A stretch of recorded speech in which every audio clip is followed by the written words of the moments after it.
And now, the Hall of Fantasy. Welcome to the Hall of Fantasy. Welcome to the series of radio dramas dedicated to the supernatural, the unusual, and the unknown. Come with me, my friends. We shall descend to the world of the unknown and forbidden, down to the depths where the veil of time is lifted, and the supernatural reigns as king. Come with me and listen to the tale of the Telltale Heart.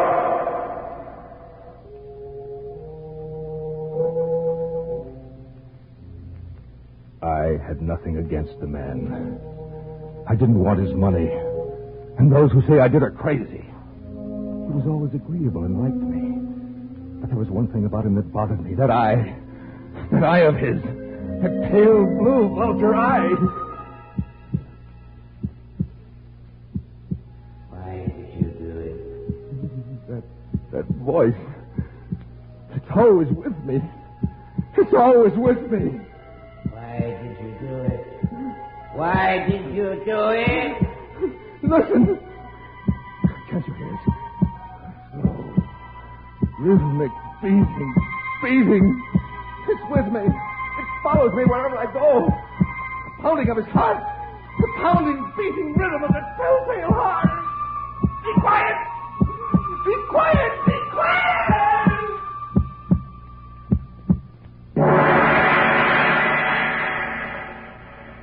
In just a moment, the Hall of Fantasy will present The Telltale Heart. And now for our story.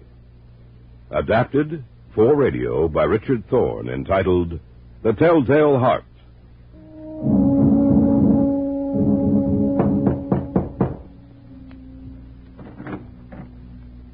Yes? There was an advertisement in the paper. I'm here to answer it. I see. Won't you come in, please? Yes, thank you. Are you the one I'm supposed to see? No, I'm Mrs. Gorman, the housekeeper.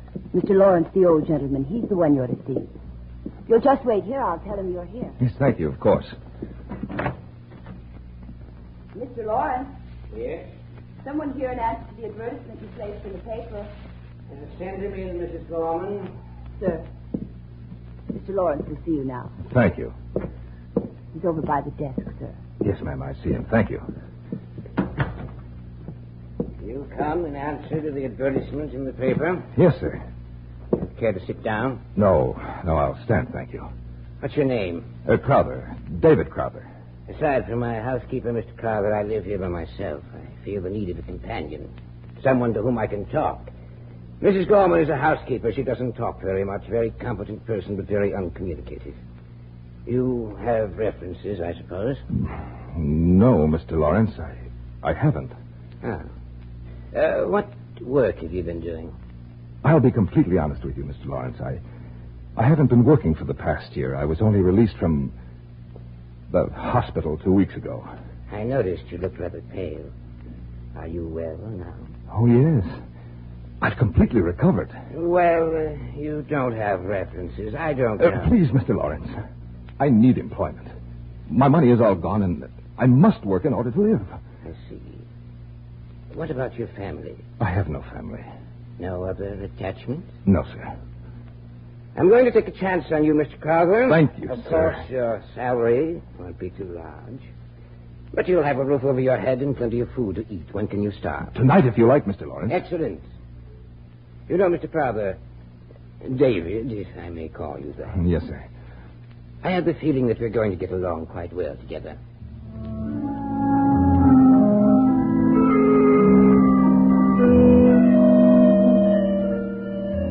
I was with him for several months. I don't know when the idea first entered my mind, but once it was there, it haunted me day and night. It enveloped my brain with its cunning. I had nothing against the man. He was always agreeable and liked me. But there was one thing about him that bothered me. That eye of his. One day I asked the housekeeper about it. Mrs. Gorman. Yes, David? The old gentleman. One of his eyes. Is there anything wrong with it? I don't think so, David. I hadn't noticed. To me, one of his eyes resembles that of a vulture. Pale blue it is with a cloudy film covering it. It didn't bother me at first. In fact, it doesn't bother me now unless he looks at me, but... Unless he looks at you? Why? Well, every time he looks at me, my blood runs cold. The pale blue vulture eye... I think you're imagining things, David. Yes, Mrs. Gorman. Perhaps I am imagining things. You won't say anything about it to Mr. Lawrence, will you? Of course not, David. I don't know what came over me. Of course, there's nothing wrong with the old gentleman. Nothing at all. Yes, but there was. That eye of his. That pale blue vulture eye. Little by little, I began to hate him with all my heart.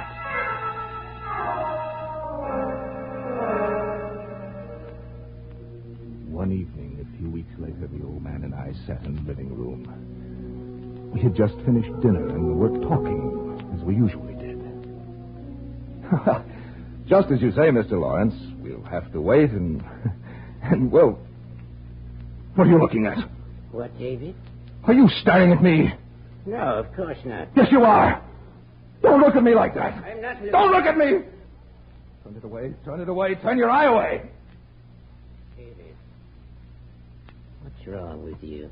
Nothing's wrong with me. Only your eye. It's like a vulture's.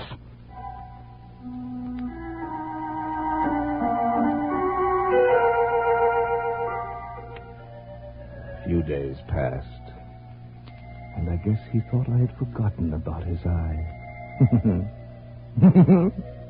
But I hadn't. No, I hadn't. And every night, about midnight, I'd get out of bed, creep from my room to his. I'd unlatch the door and open it. And then, after it was opened wide enough to stick my head through, I would put in a covered lantern, all closed, so that no light would shine forth.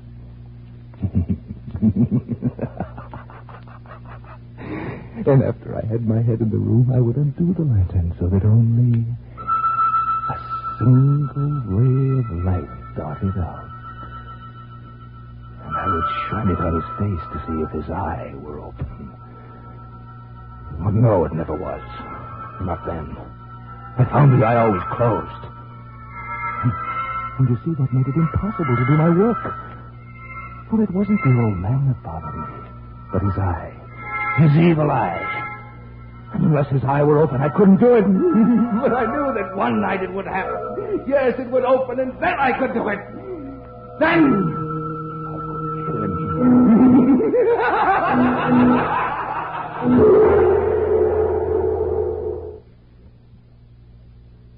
Back now to our story, adapted especially for radio by Richard Thorne, entitled The Telltale Heart.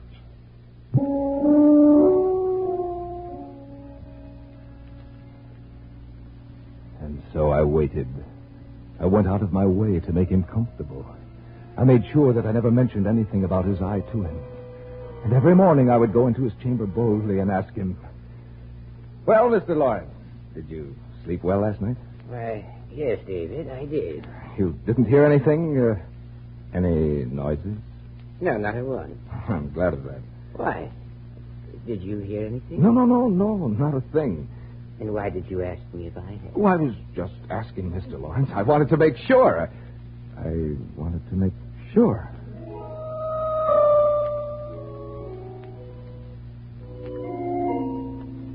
And he thought everything was all right. He was a fool. Just like all the others. Well, how could he know? Yes, how could he know that every night on the stroke of 12, I looked in upon him as he slept? You know, David, I didn't sleep very well last night. You didn't, Mr. Lawrence? No, I had a bad dream. Oh? What did you dream about? I dreamt that someone was looking in at me while I slept. Just waiting for a chance to kill me. Well, that's just a dream, Mr. Lawrence. Nothing to worry about, you know that. Yes, I guess it was just a dream. Because the only people here are Mrs. Gorman, myself, and neither one of us would hurt you. You know that, don't you, Mr. Lawrence? Yes. I'm glad you're both with me, David. It's just the same. I can't seem to get rid of that feeling. It frightens me. Don't worry about a thing, Mr. Lawrence. No, don't worry. I'll take care of you.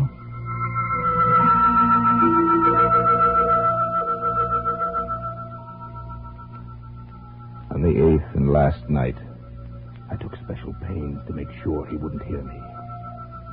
A watch's minute hand moved more quickly than did mine. I crept out into the hallway, made my way to his door. His room was all black. Black as coal, black as midnight. I think he heard me, but I knew he couldn't see a thing. The room was too dark for that.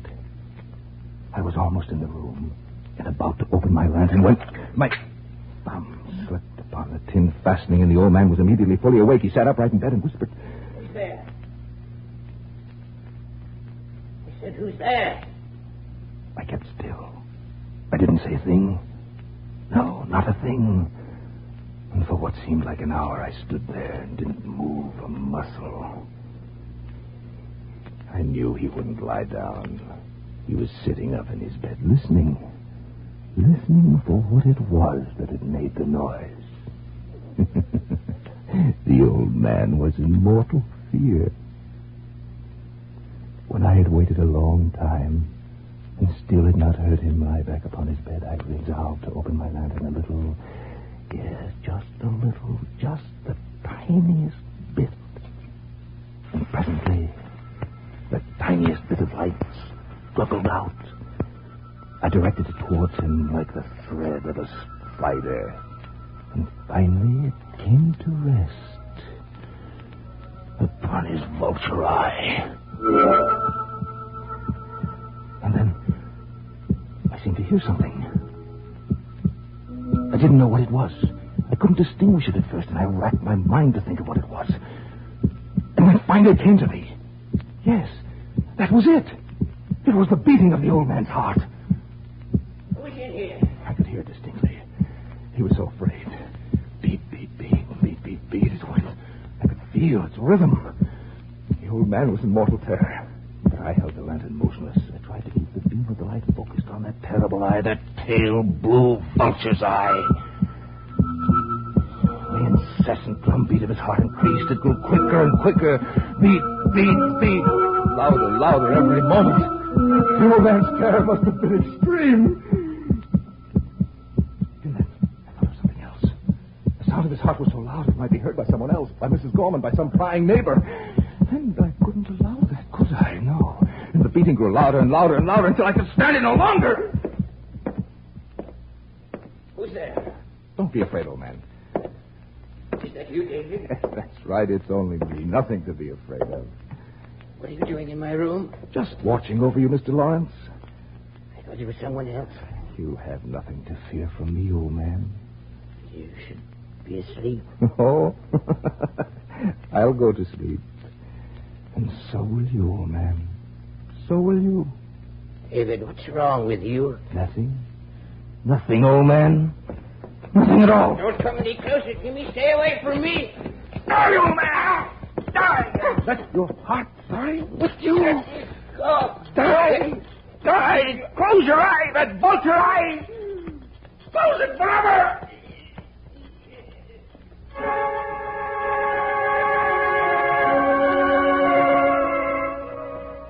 I stood there in the darkness, looking down upon him. He was quiet now. Strange kind of stillness was upon him. For he was dead. His eye would trouble me no longer, and I knew that I had to dispose of the body. And I racked my brain to think of a place, and then it came to me. Yes, I pulled 3 cords from the floor. I had to work quickly. The blackness of night was fast changing to gray. I placed his body under the flooring very neatly, and then I boarded it up again. I did it so well that even I could hardly recognize the spot under which the body was hidden. Yes, his room looked as if nothing had happened. The striking of the town clock made me realize how late it was. Well, The job was over, and no one would ever be the wiser. Who's there? Mrs. Gorman. Just a moment.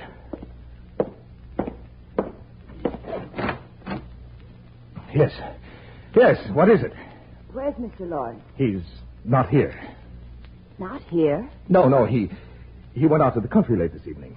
I heard something up here. Such as... A scream.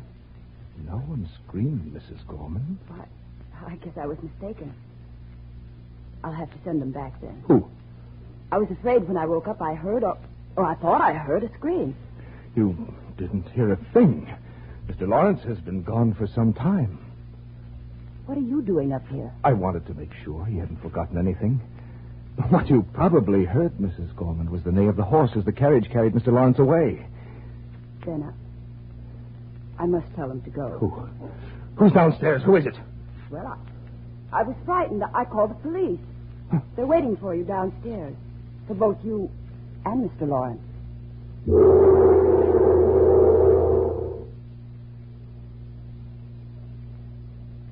Back now to our story, adapted especially for radio by Richard Thorne, entitled The Telltale Heart.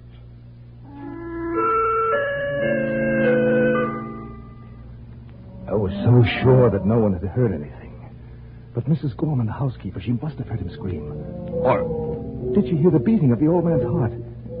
I went downstairs with her. Here's Mr. Crowther, officer. Thank you. Will you be needing me anymore? No, I don't think so. Good night, then.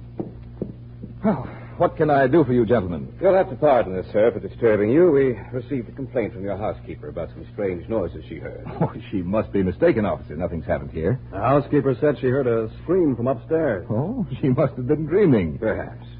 But I hope you'll excuse us, sir, if we take a look through the house. Why, certainly, officer. I have nothing to hide. Well, where do you want to start, gentlemen? If you'll just show us around. With pleasure. Just follow me. I led them from room to room. I took them all over the house. I wanted to show them I had nothing to hide. I showed them every nook and cranny in the place except the old man's room. I wanted to save that till last. Don't you think this is enough? Finally, I took them into his room, and though they searched it exhaustively, they found nothing. I was quite pleased with myself. That housekeeper of yours must have imagined she heard a scream from up here. Probably just a nightmare. Well, perhaps what she heard was me. Yes, I had a nightmare, and I think I might have been the one she heard. Well, there you are. That's a simple explanation of it. Yeah, I often have nightmares. You know. We ought to go to her room and tell your housekeeper. Don't worry about it, Tom. It wasn't her fault. Yes. Well, as a matter of fact, how will she know who made the noise? She said there was a Mr. Lawrence living here, too. Oh, yes. Where is he now? Oh, he isn't here. That's evident. But where is he? Well, he went out to the country for a few weeks. He left tonight. I see. Sorry to have troubled you, sir. No trouble at all, officer. Well, let's get out of here, Ed. We're keeping this gentleman out. If you gentlemen won't think it presumptuous, won't you have a glass of wine with me? I know how it is after you've been up all night. Oh, I don't know, sir. We're not supposed to drink while we're on duty. But, Ed, we're almost through. Let's have a glass of wine. When we finish here, we can go home. Yes, do have some wine. All right, it's a pleasure. All right, I'll get it for you. And Mr. Lawrence always kept a decanter and glasses on that table. Did you say kept, sir? A slip of the tongue, officer. The hour is late, you know. Don't mind Ed, Mr. Crowther. He's suspicious of everybody. Yes, of course. Well, that's your job. Well, here we are. I hope you like sherry. Mm-hmm. Always have it at home. Good. Glad to hear that. Well, here's yours, sir. Thank you. And yours. Thanks. There. Well, shall we drink to something, gentlemen? Well, let's drink to you, sir, as a sort of apology for interrupting your sleep. Yes. That's very good, you know. You did interrupt me. I wanted to show off. I had seated them in the old man's room. And after all, in a way, this was a celebration, a token of my ingenuity. I'd seated myself on top of the very spot under which I'd hidden the body. We had one glass of wine, then another, and another. We were talking quite freely when I heard it. Oh, won't you gentlemen have enough... What's that? What's what, sir? That noise. That beating. I don't hear anything. Anything wrong, Mr. Crowther? No, nothing. Nothing's wrong. Have some more wine.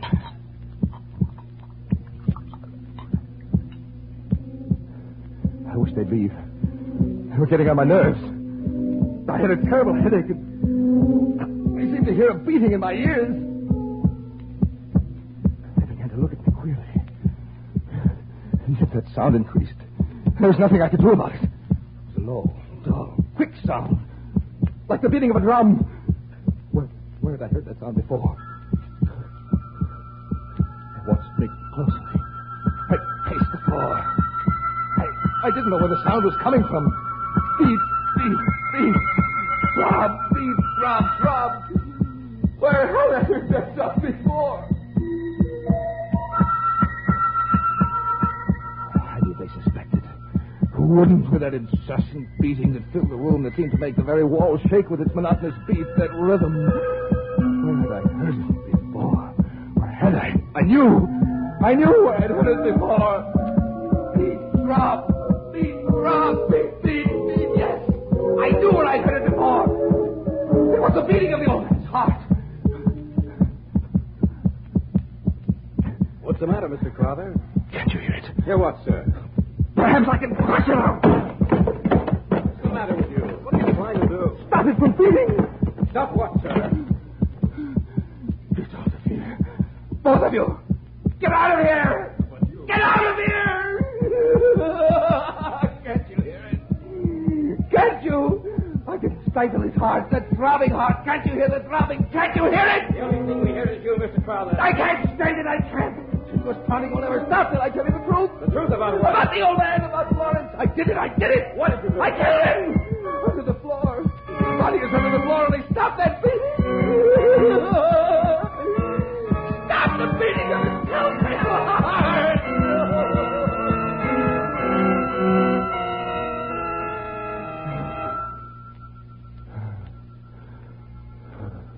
Why did you do it? That voice. It's always with me.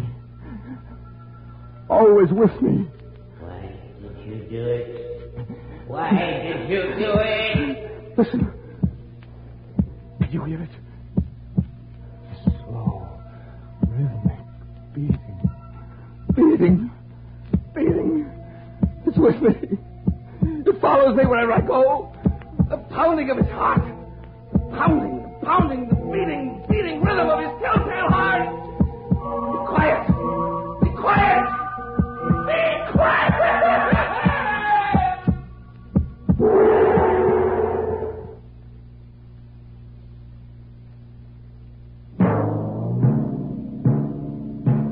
So runs tonight's tale of the unusual, the terrifying, the unknown. Join us again when next we journey down the corridors of the Hall of Fantasy to hear another strange tale of the supernatural. All characters and events portrayed in these programs are fictional, and any similarity to actual events or persons, living or dead, is purely coincidental.